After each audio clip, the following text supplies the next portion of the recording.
Hello বন্ধুরা, active with Nitish ব্লগে আবার তোমাদের স্বাগত। আশা করি সবাই ভালোই আছো।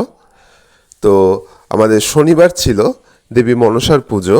তো আমার এক জায়গাতে নিমন্ত্রণ ছিল, তো আমি সেখানে যাচ্ছি। তো তার জন্য দুপুরবেলা রেডি হয়ে টিউশন থেকে এসে আমরা একটা যেহেতু বৃষ্টি ছিল, তো সারাদিনই বৃষ্টি পড়ছিল। তো বৃষ্টিতে ভাবলাম যে বাইক নিয়ে আর যাবো না, যেহেতু ফ্যামিলি সঙ্গে যাবে। তো তার জন্য আমরা ভাবলাম যে আচ্ছা একটা অটো বা টোটো নিয়ে নেই। তো আমি একটা টোটো নিয়ে নিলাম। তো তারপরে ভাবলাম যে টোটো ওইটাকে রেখে দিলে যে যাওয়ার সময় এটাতে করেই যাব, আসার সময় এটাতেই আসবো। তো সেই হিসেবে একটা টোটো নিয়ে নিলাম। তো রাস্তায় দেখো কি কাদা হয়ে আছে। তো বাইক নেই একদিকে ভালোই হয়েছে, নয়তো একটু প্রবলেম হতো, কারণ এত কাদা হয়ে আছে।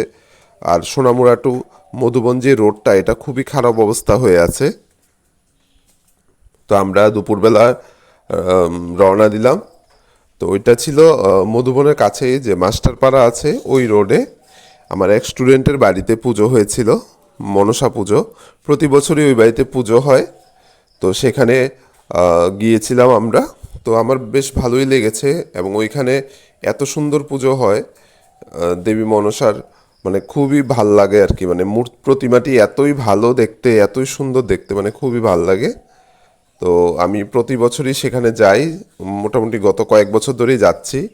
তো দেখো ঠাকুরের ছবিটি এত সুন্দর, আর সঙ্গে আম, দেবীর দুই সখী সঙ্গে আছেন। আর এটা তো সবাই জানি আমরা যে মা মনসা মানেই সঙ্গে তো অবশ্যই সাপ থাকবেই। তো তাছাড়া আমরা যখন গিয়েছিলাম তখন হালকা বৃষ্টি পড়ছিল। তো তারপর আমরা গিয়ে একটু বসলাম। তো সেখানে পুজো উপভোগ করলাম, তারপর সেখানে খাওয়া দাওয়ারও ব্যবস্থা ছিল। তো আমরা দুপুরবেলা সেখানেই সবাই ঠাকুরের প্রসাদ খেয়েছি। তো আমরা অপেক্ষা করছি যে এবার আমাদের খাবারের পালা। তো আমি, আমার ছেলে, আমার স্ত্রী, আমরা তিনজনই বসেছিলাম টেবিলে, এবং বসে অত যন্ত্রণা করছিল। তো তারপর আমরা খাওয়া শুরু করলাম।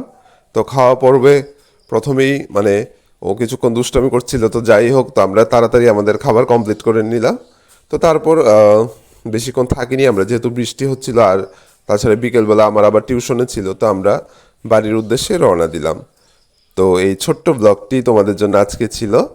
তো আশা করি সবাই ভালোবাসবে আমার ব্লগগুলি, এবং লাইক, ফলো, কমেন্ট করবে। এবং সবাই ভালো থেকো, সুস্থ থেকো।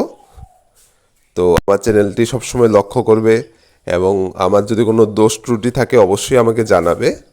তো সবাই ভালো থেকো। টাটা।